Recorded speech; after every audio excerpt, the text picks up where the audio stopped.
Welcome back friends. पिछले videos में हमने बात की थी कॉमन टेस्ट्स की जो हम अपने ओपीडीज में प्रिस्क्राइब करते हैं। तो पिछली बार हमने इंटरप्रेट किया था सीबीसी को, कंप्लीट ब्लड काउंट को, कि सीबीसी के इंटरप्रिटेशन से हमको क्या क्या सीबीसी के कंटेंट होते हैं, सीबीसी में क्या क्या चीज़ें हम जानकारी ले सकते हैं, सीबीसी के थ्रू हमको और क्या क्या चीज़ें, कई कई बीमारियों के बारे में क्या क्या चीज़ें पता लग सकती हैं। अब जो नेक्स्ट सबसे कॉमन टेस्ट होता है जो पेशेंट हमारे यहाँ आता है, चाहे एब्डोमिनल स्ट्रेस बताए, चाहे एपिगैस्ट्रिक पेन बताए या कुछ भी बताए, तो हम उसको प्रेस्क्राइब करते हैं एलएफटी, लीवर फंक्शन टेस्ट, कि पेशेंट का लीवर किस लेवल पे कितने तक काम कर रहा है। तो आज हम डिस्कस करेंगे liver function test. Liver function test कैसे काम करता है, उसके क्या क्या कंपोनेंट्स होते हैं, कौन से कंपोनेंट से क्या इफेक्ट पड़ता है बॉडी पे, उसके राइज होने से, उसके कम होने से, ये सारी चीज़ें हम इसमें डिस्कस करेंगे। तो आइए स्टार्ट करते हैं लीवर फंक्शन टेस्ट। तो पहली चीज़ तो मेजर मेटाबॉलिक फंक्शन क्या है लीवर के। तो लीवर का मेजर मेटाबॉलिक फंक्शन 4 है। सिंथेटिक फंक्शन है, लीवर क्या करता है, बाइल जूसेस बनाता है, कई तरह के एंजाइम्स बनाता है, लीवर में हार्मोन्स बनते हैं जैसे इंसुलिन, ये सब लीवर में फॉर्मेशन होती है due to islets of Langerhans के थ्रू। देन लीवर डिटॉक्सिफिकेशन और एक्सक्रीशन का काम करता है। लीवर में जो एक्सेसिव ग्लूकोज होता है वो ग्लाइकोजन के रूप में स्टोर होता है, एक्सेसिव फैट स्टोर होता है, तो वो स्टोरेज फंक्शन का काम करता है। And then production of bile salt जो मैंने अभी बताया सिंथेटिक फंक्शन में। तो लीवर सिंथेसाइज करता है, लीवर हमारी बॉडी को डिटॉक्सिफाई करता है, लीवर एक्सक्रीशन में हेल्प करता है, हेपेटोरेनियल सिस्टम बनता है जो क्लास 12th या उससे ऊपर क्लासेस में आपने पढ़ा होगा, हेपेटोरेनियल सिस्टम, जिसमें एक्सक्रीटरी प्रोडक्ट्स लीवर से बाहर निकल जाते हैं। लीवर का स्टोरेज फंक्शन होता है फैट एंड ग्लूकोज का। And liver bile salt produce करता है जो बाइल सॉल्ट हमारे डाइजेशन में हेल्प करता है। अब सिंथेटिक फंक्शन में क्या क्या आता है, प्लाज्मा प्रोटीन बनाना, albumin, globulin, cholesterol, triglyceride, lipoproteins, ये सारी चीजें लीवर जो है प्रोड्यूस करता है। सेकेंड आपका आता है डिटॉक्सिफिकेशन। डिटॉक्सिफिकेशन में एक्सक्रीशन है अमोनिया का, यूरिया का, बाइलोरुबिन का, कोलेस्ट्रॉल, एक्सेसिव कोलेस्ट्रॉल का, अगर कोई ड्रग है मेटाबॉलिज्म में तो उसका, ड्रग मेटाबॉलिज्म का। देन स्टोरेज फंक्शन में विटामिन ए, डी, ई, के, B2, ये सारी चीज़ें लीवर में स्टोर होती हैं। Production of bile salt that helps in digestion, जो अभी आपको मैंने बताया। Excuse me. अब कुछ कारण है जिन कारण से लीवर डिसफंक्शन हो जाता है। डिसफंक्शन मतलब काम सही से नहीं करता है। तो पहला तो हेपेटोसेलुलर डिजीज अगर लीवर को हो गई, अगर उसके सेल्स में कोई डिजीज हो गई, कोलेस्टासिस हो गई, ऑब्स्ट्रक्शन ऑफ बाइल फ्लो हो गया, गॉल ब्लैडर में या बाइल डक्ट में कहीं पे कोई स्टोन फॉर्मेशन हो गया या कुछ ऑब्स्ट्रक्शन हो गया, उस कारण से कोलेस्टासिस हो गई, केरोसिस हो गया, लीवर में किसी पार्ट में, किसी स्पेसिफिक पार्ट में कोई कैल्सिफिकेशन हो गया या कोई आपका एब्सेस हो भर गया या कुछ भी हो गया वहाँ पे। देन हेपेटाइटिस है, hepatitis is a viral hepatitis A B, वो HHH मार्कर के थ्रू हम लोग का टेस्ट करते हैं। उसके बाद जॉन्डिस हो गया, हाइपरबाइलोरुबिमिया हो गया, लीवर कैंसर हो गया, स्टेनोसिस हो गया। जेनेटिक डिसऑर्डर में हीमोक्रोमेटोसिस होता है, आयरन स्टोरेज होने लगता है लीवर में, तो लीवर का शेप और लीवर का कलर चेंज होने लगता है, तो उसमें डिसफंक्शनिंग हो जाती है। अब लीवर फंक्शन टेस्ट एग्जैक्टली है क्या चीज़। तो पहली चीज़ तो that liver function is a non invasive method of screening liver dysfunction. Liver function test वो टेस्ट है जो हमको ये बताता है, नॉन इन्वेसिव है, कोई हमको लीवर को चीरना फाड़ना पड़ना नहीं पड़ता। हम एक ब्लड का सैंपल लेते हैं, ब्लड के सैंपल से ही हम लीवर में जो भी फंक्शंस हो रहे हैं उनको हम पता कर लेते हैं। तो it is a non invasive test है जो लीवर के डिसफंक्शनिंग को बताता है। सेकेंड, जो जर्नल टाइप के डिसऑर्डर है, हेपेटाइटिस है, हाइपरबाइलोरुबिमिया है, उसका एल्कलाइन फॉस्फेट बढ़ा हुआ है, ALT बढ़ा है, AST बढ़ा है, SGO2 SGPT क्या बढ़ा हुआ है, अल्कोहलिक उसका हेपेटाइटिस है या वायरल हेपेटाइटिस है, ये जो जर्नल टाइप एक डिसऑर्डर होता है, उस डिसऑर्डर को हम इसके थ्रू पता कर सकते हैं। थर्ड आता है access severity and allow prediction to outcome. Severity बताता है, सपोज दैट अगर किसी का बाइलोरुबिमिया लेवल जो 1 तक होता है, सीरम बाइलोरुबिन का लेवल, अगर वो किसी का बढ़ गया है, 3-4 हो गया है, किसी किसी के केसेस में आपने देखा होगा कि LFT के जब रिपोर्ट्स आती है तो उसमें सीरम बाइलोरुबिन 18-14 या किसी किसी का 20 तक रहता है। तो इस तरह से हम सीवियरिटी पता कर सकते हैं कि पेशेंट की अभी जो प्रेजेंट कंडीशन है वो कितनी सीवियर है और हमें किस स्टेज पे उसका ट्रीटमेंट स्टार्ट करना है। Then disease and treatment follow up, जो अभी मैंने बताया कि हमको सीवियरिटी पता लग जाएगी, हमको जर्नल टाइप का डिसऑर्डर पता लग जाएगा, तो हम किस स्टेज पे उसको ओरल मेडिकेशन पे रख सकते हैं या उसको हम एडमिट करेंगे आईपीडी में सलाइन ड्रिप्स उसको लगाएंगे, प्लस जो लीवर के और भी ट्रीटमेंट्स आती हैं वो साइमल्टेनियसली हम चालू करेंगे, या सिर्फ उसको ओरल मेडिकेशन में हम ट्रीट कर सकते हैं। तो उसका ट्रीटमेंट फॉलोअप भी हम LFT से पता कर सकते हैं। अब ब्रॉडली क्लासिफाइड होता है test to detect hepatic injury, जो भी हेपेटोसेलुलर सेल्स में इंजरी है उसको डिटेक्ट करता है। Test to assess hepatic function, आपके लीवर में कोई इंजरी हुई है, लीवर में कोई इश्यूज हैं, वो पहली चीज़ तो वो डिटेक्ट करता है। दूसरी चीज़ ये डिटेक्ट करता है कि लीवर प्रॉपरली आपका फंक्शन कर रहा है या नहीं कर रहा है। माइल्ड टू सीवियर, अब हेपेटिक इंजरी है तो इंजरी माइल्ड है या सीवियर है, क्रॉनिक है या एक्यूट है, नेचर ऑफ लीवर इंजरी कोलेस्टासिस है या हेपेटोसेलुलर है, लीवर के अंदर दिक्कत है या लीवर के बाहर दिक्कत है, कहीं दिक्कत गॉल ब्लैडर में तो नहीं है, कहीं दिक्कत कॉमन बाइल डक्ट में तो नहीं है। तो ये चीज़ें आपको इस चीज टेस्ट से पता लग सकती हैं। दूसरा, मार्कर्स क्या क्या होते हैं। अब जो लीवर फंक्शन टेस्ट में जो पैरामीटर्स आते हैं, जैसे हमने CBC में पढ़ा था, haemoglobin, platelet, MCH, MCW, MCHC, PVC, platelet counts, RBC count, RDW, ये जो मार्कर्स हैं, इसी तरह LFT में मार्कर्स आते हैं। अब उन मार्कर को हम 3 स्टेजेस में बांटते हैं, जो 3 स्टेजेस में 3 अलग अलग चीज़ें बताते हैं। पहला लीवर डिस्फंक्शन बनाता है, दूसरा लीवर इंजरी बताता है, एंड तीसरा कोलेस्टेसिस बताता है। वो एक एक अलग अलग देखेंगे मार्कर्स होते क्या है। अब पहला मार्कर सीरम बाइलिरुबिन। सीरम बाइलिरुबिन कभी भी आएगा तो आप सीरम बाइलिरुबिन के टेस्ट में देखेंगे तो ऊपर लिखा आता है सीरम बाइलिरुबिन टोटल, नीचे आता है डायरेक्ट, उसके बाद आता है इनडायरेक्ट। अब डायरेक्ट और इनडायरेक्ट सीरम बाइलिरुबिन क्या क्या होती है, ये चीज़ें अभी हम अगली स्लाइड्स में देखेंगे। जब जब बाइलिरुबिन कॉन्जुगेटेड हो जाता है तो उसको हम डायरेक्ट बोलते हैं, जब कॉन्जुगेटेड हो जाता है तो डायरेक्ट बोलते हैं, जब अनकॉन्जुगेटेड रहता है तो इनडायरेक्ट बोलते हैं। वो डायरेक्टली यूरिन के रास्ते बाहर निकल जाता है। डायरेक्ट बाइलिरुबिन कभी भी 15% ऑफ टोटल बाइलिरुबिन से ज़्यादा नहीं होता। इन केस अगर डायरेक्ट बाइलिरुबिन 15% से ज़्यादा है तो that person is suffering from direct hyperbilirubinemia. अगर 15% से कम है और अगर इनडायरेक्ट ज़्यादा है नॉर्मल रेंज में तो that person is suffering from indirect hyperbilirubinemia. ये अभी आगे हम चेक करेंगे। दूसरा, यूरिन बाइल सॉल्ट और यूरोबाइलिनोजन क्या काम करते हैं। बाइल सॉल्ट उनका प्रॉपर बन रहा है, नहीं बन रहा है, यूरिनोबाइलिनोजन प्रॉपर बन रहा है, नहीं बन रहा है, टोटल प्रोटीन कैसा है, एल्बुमिन प्रोटीन का फंक्शन कितना है, ग्लोबुलिन प्रोटीन का प्रोडक्शन कितना है, सीरम एल्बुमिन कितना है, ग्लोबुलिन एल्बुमिन का रेशियो कितना है, ये चीज़ें प्रॉपर हैं या नहीं है। अगर ये प्रॉपर नहीं है तो हम ये मानते हैं कि लीवर डिस्फंक्शन है, लीवर में कोई दिक्कत हो रही है। प्रोथ्रोम्बिन टाइम है। देन सेकेंड जो मार्कर आता है, ये तो फर्स्ट मार्कर था जो अभी हम लोगों ने देखा कि ये लीवर डिस्फंक्शन को बताता है कि लीवर प्रॉपरली काम नहीं कर रहा है। दूसरा जो मार्कर आता है वो हेपेटोसेलुलर इंजरी का मार्कर आता है। ये मार्कर ये बताता है ALT और AST, alkaline amino transferase and aspartate amino transferase, इसको SGO2 SGPT भी बोलते हैं। अब ये चीजें ये बताती हैं, अगर इसमें इंक्रीज्ड हुआ तो ये बताता है कि हेपेटिक सेलुलर इंजरी है, डिस्फंक्शन नहीं है, लीवर में कहीं ना कहीं कोई दिक्कत हो रही है, किसी प्रकार की वो इंजर्ड है, या तो हो सकता है एक्सेसिव अल्कोहलिज्म से इंजर्ड हो, या किसी ट्रॉमा से इंजर्ड हो, या किसी मेडिकेशन के थ्रू इंजर्ड हो। तो हेपेटोसेलुलर सेल्स में कुछ ना कुछ इंजरी आ गई है। अब तीसरा मार्कर आता है कोलेस्टेसिस का। कोलेस्टेसिस का marker that means that swelling in a gall bladder, internal walls and CBD, alkaline phosphate and gamma glutamine transferase. अगर ये दोनों मार्कर बढ़े हुए हैं तब तीसरा मार्कर आएगा कोलेस्टेसिस का। अगर आप बाइलिरुबिन का लेवल चेक करें, बाइलिरुबिन नॉर्मल है, डायरेक्ट इनडायरेक्ट नॉर्मल है, SGO2 SGPT नॉर्मल है, ग्लोबुलिन एल्बुमिन नॉर्मल है, दोनों का रेशियो नॉर्मल है, then you have to go for alkaline transferase. अगर अल्कलाइन ट्रांसफरेज बढ़ा हुआ है तो आपको बाइलिरुबिन का ट्रीटमेंट नहीं करना, आपको कोलेस्टेसिस का ट्रीटमेंट करना है। अब लिमिटेशन क्या है LFT की।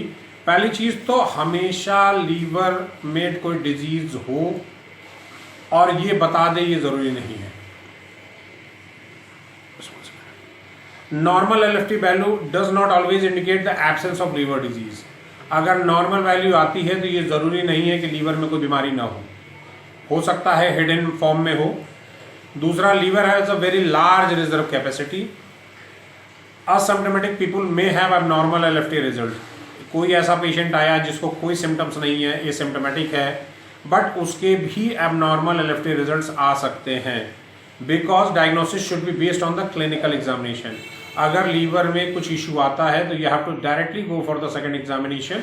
अगर कोलेस्ट आपका ALT या AST या alkaline phosphate gamma globulin transferase अगर बढ़ा हुआ है तो directly you for the next thing that is ultrasonography, USG of whole abdomen. उसमें आपको liver, common bile duct and gall bladder तीनों की चीज़ों में मिल जाएगा। अगर कोई डिस्फंक्शनिंग हो रही है, हेपेटोमेगाली है या GBS है या CVD में कोई स्टोन है, कोई ऑब्स्ट्रक्शन है तो ये क्लियर मिल जाएगा। तो क्लिनिकली एग्जामिन करने के बाद ही अगर ये नहीं होता then you have to go for the CECT for the abdomen, वहाँ पे आपको क्लियर हो जाएगा ये चीज़।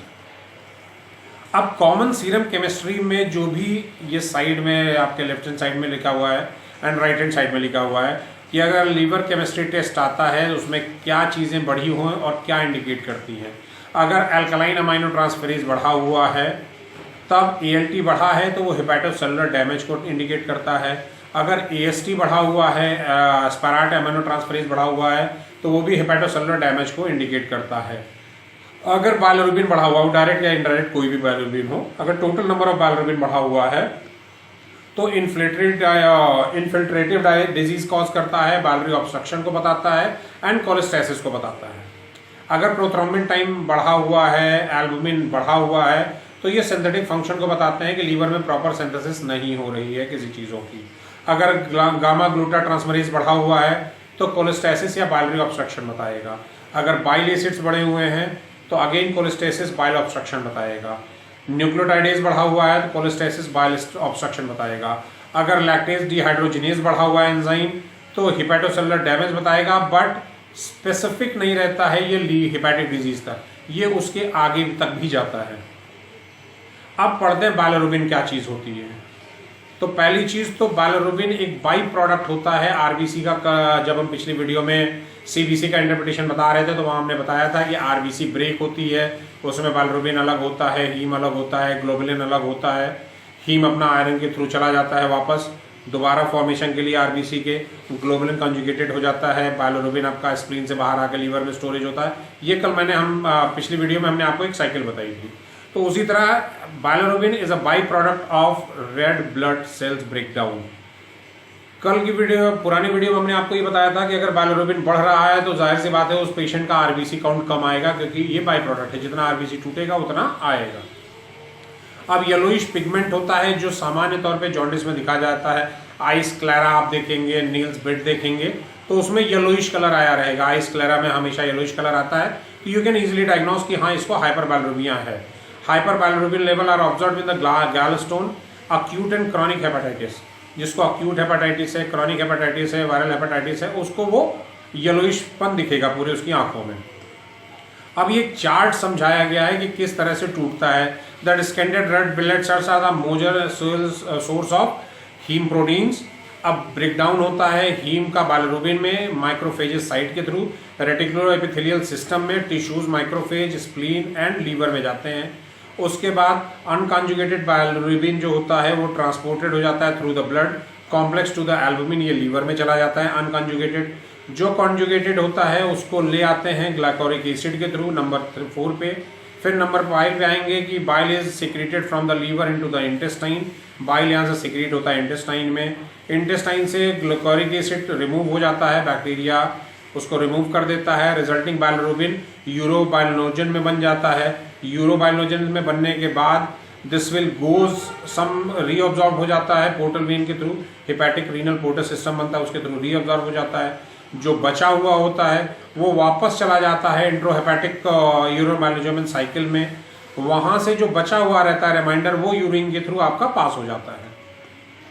तो ये एक ब्रेकेज साइकिल है और ब्रेकेज साइकिल के बाद ये बताता है कि कहाँ कहाँ पे क्या क्या चीज़ें इसकी होती हैं। अब सीरम बाइलिरुबिन के लेवल्स पे आते हैं। नॉर्मल बाइलिरुबिन लेवल 0.2 to 0.8 होता है, किसी लैब्स में 0.1 तक भी रहता है, 0.2 to 1 किसी लैब्स में, depending on the lab concentration, क्या एपरेटस और क्या सोल्यूशन वो यूज़ करते हैं ये होता है। सामान्य तौर पे आप 0.2 to 0.8 मान के चलिए। अब इसमें अनकॉन्जुगेटेड और कॉन्जुगेटेड। अनकॉन्जुगेटेड बाइलिरुबिन फ्री बाइलिरुबिन होता है, इनडायरेक्ट बाइलिरुबिन होता है। बाइलिरुबिन एल्बुमिन के साथ कॉन्जुगेट होता है, उसका कॉम्प्लेक्स बनाता है, बट उसको अनकॉन्जुगेटेड बोलते हैं। ये 0.2 से 0.7 होता है। जो कॉन्जुगेटेड बाइलिरुबिन होता है डायरेक्ट, ये 0.1 to 0.4 होता है। लेटेंट जॉन्डिस मतलब पेशेंट के जॉन्डिस के सिम्टम्स हैं मगर वो पूरी तरह से अभी इफेक्टिव नहीं है। वो कब होगा? जब बाइलरुबिन लेवल 1 तक आएगा।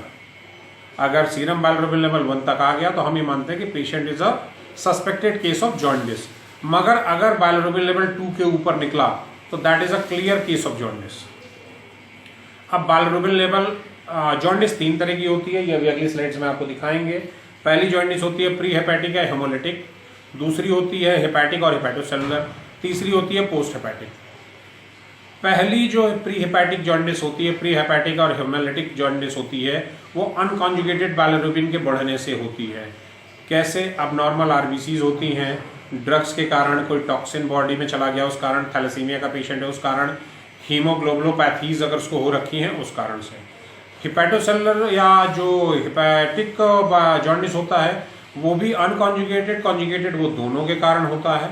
अगेन दैट वायरल हेपेटाइटिस है, टॉक्सिक मेडिकेशन है, टॉक्सिक हेपेटाइटिस है, इंटरहेपेटिक कोलेस्टाइटिस है, गिलबर्ट सिंड्रोम है, क्रिजाल नजार सिंड्रोम है। इन कारण से गिलबर्ट सिंड्रोम बहुत कॉमनली हम लोग फेस करते हैं उसको, बट जो सेकेंड वाला है क्रिजाल नजार सिंड्रोम, इसको हम लोग बहुत ही रेयरली फेस करते हैं। थर्ड थिंग आती है पोस्ट हेपेटिक। पोस्ट हेपेटिक हमेशा ही कंजुगेटेड बाइलरुबिन बाइल के कारण होता है। बाइलरुबिन लेवल जब कंजुगेटेड का बढ़ जाता है तब वो पोस्ट हेपेटिक जॉन्डिस होता है। ये एक्स्ट्रा हेपेटिक कोलेस्टाइसिस होता है, ये लीवर से बाहर का सीन है। लीवर से बाहर का scene that means gall bladder में या कॉमन बाइल डक्ट में, वहाँ का सीन है। ट्यूमर्स होती हैं, गॉल स्टोन हो जाता है, ट्यूमर्स होती हैं या कार्सिनोमा होता है पैंक्रियास का, ठीक, पैंक्रेटाइटिस होता है। इस कारण से जो जॉन्डिस होता है उसको हम पोस्ट हेपेटिक बोलते हैं, लीवर से बाहर। हिपैटिक या हेपेटोसेलुलर लीवर के अंदर, प्री हेपेटिक हेमोलिटिक बाहर से आरबीसी के ब्रेकेज के कारण। अब दोनों में डिफरेंस क्या है कॉन्जुगेटेड बाइलरुबिन एंड अनकॉन्जुगेटेड बाइलरुबिन में? कॉन्जुगेटेड बाइलरुबिन वाटर में सॉल्युबल होता है, अनकॉन्जुगेटेड वाटर में इनसॉल्युबल होता है। अल्कोहल में दोनों सॉल्युबल होते हैं। नॉर्मल वैल्यू अनकॉन्जुगेटेड की या इनडायरेक्ट की 1.3 से लेस होती है, कॉन्जुगेटेड या डायरेक्ट की 0.4 से लेस होती है। इन बाइल में एक अनकॉन्जुगेटेड एब्सेंट रहता है, क्यों? क्योंकि ये हेपेटोरेनियल सिस्टम से यूरिन में चला जाता है। कॉन्जुगेटेड हमेशा प्रेजेंट रहेगा, ठीक, डायरेक्ट यूरिन में always absent, normally absent. Absorption gut में ये अब्जॉर्ब हो जाता है, वो अब्जॉर्ब नहीं होता है। डिफ्यूज इनटू टिश्यूज में येलो कलर देता है डिफ्यूज होने पे, कॉन्जुगेटेड डिफ्यूज नहीं होता। देन अब आते हैं इसका ये हीमोग्लोबिन का पाथवे, जो अभी मैं बता रहा था कि आरबीसी टूटती है, आरबीसी टूटने के बाद कैसे कैसे बनता है। तो रेड ब्लड सेल्स यहाँ पे आपको दिख रही है, 120 डेज इनकी लाइफ साइकिल होती है। हीमोग्लोबिन ब्रेक हुई, हीमोग्लोबिन माइक्रोफेजेस सेल के थ्रू हीम अलग हो गया, ग्लोबुलिन चला गया, ग्लोबुलिन एक काइंड ऑफ अमाइनो एसिड, ठीक, हीम आयरन बाहर हो गया, हीम ऑक्सीजनेज से बिलिवर्डिन बना, बिलिवर्डिन रिडक्टेज से बाइलरुबिन बना, अनकॉन्जुगेटेड, मार्क करिएगा अनकॉन्जुगेटेड। अनकॉन्जुगेटेड जब एल्बुमिन से कॉन्जुगेट हुआ तब वो लीवर में वापस चला गया और ये ग्लाइकोलिक एसिड से कनेक्ट हुआ तो कॉन्जुगेटेड बाइलरुबिन बना। अब ये कॉन्जुगेटेड बाइलरुबिन यहाँ पे जाता है आपके इंटेस्टाइन में, यहाँ पे यूरोबाइलजिनल एंड टेट्रासाइक्लोजिन से, फिर स्ट्रेटोकोबालामिन से ये बाहर निकल जाता है, यहाँ से यूरो ब्लड में ट्रांसफ्यूज हो जाता है, ब्लड से गॉन किडनी, किडनी से यूरेथ्रा के थ्रू ये पास आउट हो जाता है। ये बाइलरुबिन का हमारी बॉडी में पाथवे है। अब टाइप ऑफ जॉन्डिस 3 तरह की जो अभी बताया था, pre hepatic, hepatic and post hepatic. Pre hepatic jaundice RBC breakage हुआ, हीमोलिसिस हुआ, हीमोग्लोबुलिन बढ़ा, हीमोग्लोबुलिन बढ़ने के कारण जो बाइलरुबिन में रेज्ड हुआ उसको हम बोलते हैं pre hepatic jaundice. Post hepatic jaundice liver के अंदर नियोप्लाज्मिया हो गया, केरोसिस हो गया, वायरल हेपेटाइटिस हो गया, ड्रग्स हो गया, ट्यूमर्स हो गए, ये हेपेटिक है लीवर के अंदर। अब आते हैं पोस्ट हेपेटिक, लास्ट वाला। पोस्ट हेपेटिक में आपका बाइल डक्ट का इश्यू हो गया, बाइल डक्ट ऑब्स्ट्रक्शन हो गया, जीबीएस हो गया, गॉल ब्लैडर में स्टोन हो गया, कार्सिनोमा हो गया पैंक्रियाज में नीचे, या एम्पुला में कार्सिनोमा हो गया वर्टर के। तो ये जो लीवर के बाहर होता है उसको हम बोलते हैं पोस्ट हेपेटिक जॉन्डिस। अब कॉजेज क्या क्या होते हैं? तीनों के कॉजेज अलग अलग हैं, यहाँ पे चार्ट पे बनाया हुआ है। Pre hepatic jaundice neonatal phases में सामान्य तौर पर डिलीवरी के बाद बच्चों का बाइलरुबिन लेवल बढ़ा आता है, बिकॉज वो मदर के वूम से बाहर आते हैं, तो उस कारण से उनका बाइलरुबिन लेवल बढ़ा होता है। मलेरिया के कारण हो सकता है, G6PD डिफिशियंसी होती है उस कारण से हो सकता है, थैलेसीमिया के कारण हो सकता है, सिकल सेल डिजीज है इस कारण से होता है, मिसमैच ब्लड ट्रांसफ्यूजन अगर किसी को हो गया इस तो आरबीसी डिस्ट्रक्शन चालू हो जाएगा और वो हो जाएगा ऑटोइम्यून डिजीज होता है। मैक्सिमम प्री हेपेटिक जॉन्डिस जो होता है वो जेनेटिक कॉज होता है, जेनेटिक रीजन होता है, जैसे आप G6PD डिफिशियंसी है, सिकल सेल एनीमिया है, देन ये चीजें जेनेटिक मटीरियल है। अब आते हैं इंट्राहेपेटिक जो हेपेटिक के अंदर होता है। अक्यूट वायरल हेपेटाइटिस है, अल्कोहलिक केरोसिस, कोई पेशेंट क्रॉनिक अल्कोहलिक है और अल्कोहल के कारण उसका लीवर केरोसिस हो गया, उस कारण से जॉन्डिस हो गया, केरोसिस ऑफ लीवर हो गया, कोई एब्सेस बन गया लीवर में, बाइलरी केरोसिस हो गया, हीमोक्रोमेटाइसिस हो गया, विल्सन डिजीज हो गई, अल्फा 1 एंटी ट्रिप्सिन का डिफिशियंसी हो गई, कोई ड्रग ले रखा है उसने मलेरिया ग्रुप की, एनसेड ग्रुप का, कीमोथेरेपेटिक ड्रग है, कीमोथेरेपी चल रही है किसी कैंसर की, उस कारण से लीवर के अंदर बाइलिरुबिन लेवल रेज हो जाता है, तो ये हेपेटिक जॉन्डिस है। अब पोस्ट हेपेटिक जॉन्डिस जो पिछली पिक्चर में, इस पिक्चर में हमने आपको बताया था, गाल ब्लैडर में स्टोन हो गया, बाइल डक्ट में ऑब्स्ट्रक्शन हो गया, कैंसर हो गया गाल ब्लैडर का, पैंक्रियाज का कैंसर हो गया, वर्टर का कैंसर हो गया, आपका ड्यूडिनल कार्सिनोमा हो गया, इस कारण से ये पोस्ट हेपेटिक होता है। अब ये एक चार्ट दिया हुआ है कि नॉर्मल लेवल में कौन कौन सी चीजें बढ़ती हैं, कौन कौन सी प्री है आपका उसमें, प्री जॉन्डिस में, प्री हेपेटिक जॉन्डिस में, हेपेटिक जॉन्डिस में और पोस्ट हेपेटिक जॉन्डिस में कौन कौन सी चीजें बढ़ के आती हैं, कौन कौन सी चीजें बढ़ के नहीं आती हैं। तो टोटल बाइलिरुबिन तीनों में बढ़ा हुआ रहता है, डायरेक्ट बाइलिरुबिन प्री हेपेटिक में नॉर्मल रहता है, बाकी दोनों में बढ़ा हुआ रहता है। इनडायरेक्ट बाइलिरुबिन प्री हेपेटिक और हेपेटिक में बढ़ा हुआ आता है, ऑब्स्ट्रक्टिव में नॉर्मल रहता है।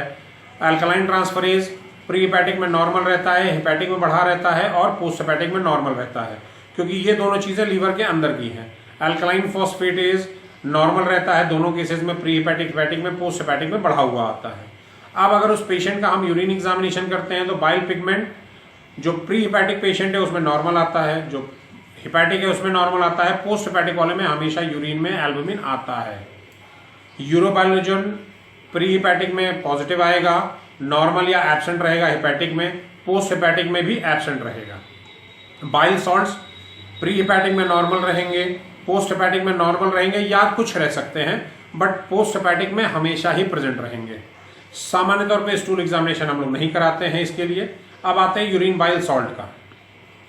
तो मोस्ट यूरिन बाइल ग्लोबुलिन जो भी होता है, यूरिन बाइल सॉल्ट होता है, वो मेटाबोलाइज होता है लार्ज इंटेस्टाइन में, फ्रैक्शन इसका एक्सक्रीट होता है, यूरिन के साथ बाहर चला जाता है, बट इसका मेटाबॉलिज्म होता है लार्ज इंटेस्टाइन में। बाइल सॉल्ट्स यूरिन में नॉट प्रेजेंट रहते हैं, नॉर्मली नॉट प्रेजेंट रहते हैं जब तक कि कोई बहुत बड़ा इश्यू बॉडी के अंदर ना चल रहा हो। ऑब्स्ट्रक्शन अगर बाइलरी पैसेज में हुआ तो वहां से ट्रांसफ्यूज करके बाहर जाते हैं ब्लड में, ब्लड स्ट्रीम से बाहर जाते हैं, फिर पोर्टल सिस्टम से तब जाके वो एक्सक्रीशन करते हैं यूरिन में। अगर यूरिन में किसी के बाइल सॉल्ट आ रहा है तो that is a clear case कि उसको कॉमन बाइल डक्ट में या गॉल ब्लैडर में कहीं ना कहीं कोई ना कोई ऑब्स्ट्रक्शन बना हुआ है। अब आते हैं जो प्रोटीन्स पाई जाती हैं, सीरम एल्बुमिन और सीरम ग्लोबुलिन। एल्बुमिन का नॉर्मल लेवल होता है 3.5 to 5।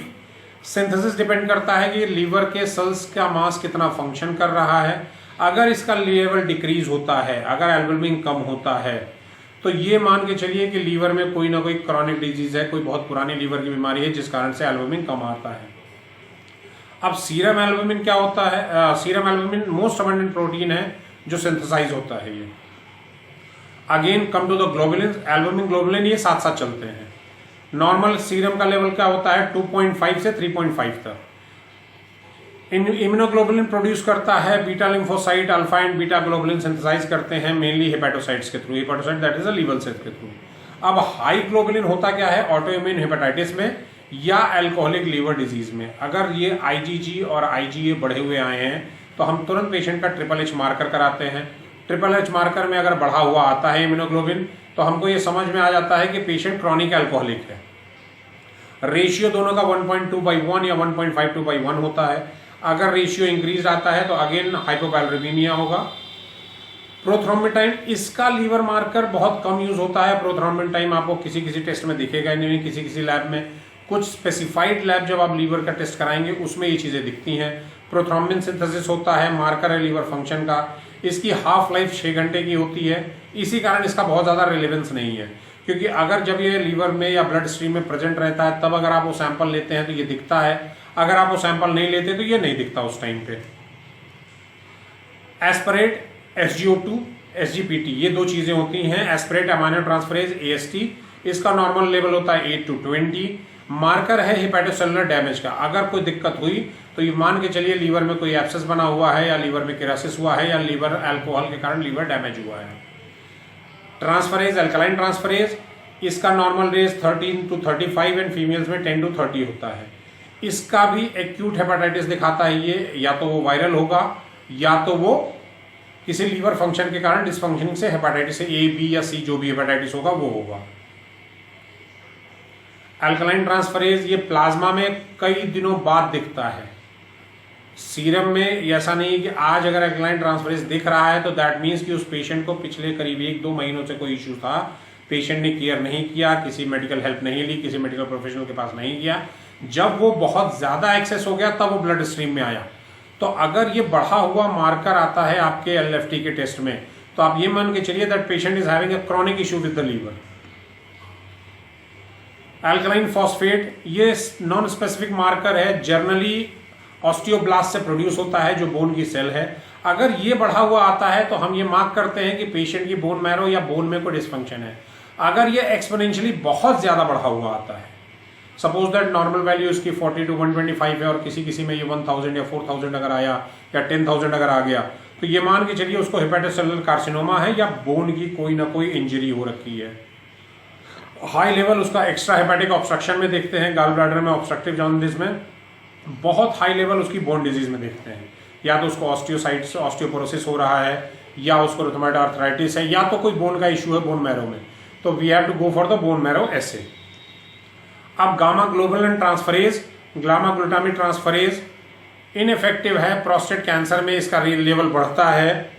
हमेशा अल्कोहलिक पेशेंट में ये बढ़ा हुआ आता है, नॉर्मल किसी भी प्रकार का हेपेटाइटिस होगा तो ये बढ़ा हुआ नहीं आएगा। नॉर्मल लीवर में ये अगर दिखता है, नॉर्मल लीवर के टेस्ट में दिखता है, तो it is 100% sure that patient is alcoholic. वो हो सकता है पेशेंट कभी उसके आपके OPD में उसके रिलेटिव साथ में रहते हो, जब आप उससे पूछें कि अल्कोहल लेते हो तो पेशेंट तुरंत मना कर दे because of that social infrastructure या सोशल सिस्टम, मगर ये टेस्ट इटसेल्फ डिनोट करता है कि पेशेंट अल्कोहलिक है। अब ये जो अभी हमने स्लाइड देखी, पिछली जितनी भी लीवर के बारे में बताया आपको, AST, SGO2, SGPT, ALT, alkaline transferase, serum bilirubin, direct indirect, तो ये रेफरेंस जो हमने लिया था, ये 2 बुक्स हैं बायोकेमिस्ट्री की, उससे ये रेफरेंस लिया गया था। तो ये आप स्लाइड अगर आप एक बार देखेंगे तो आपको LFT में क्या चीजें देखनी है, कौन सा ट्रीटमेंट कहाँ से स्टार्ट करना है, सीवियरिटी कितनी है पेशेंट की, you will get the knowledge. So आज के लिए सिर्फ इतना ही। Thank you for today.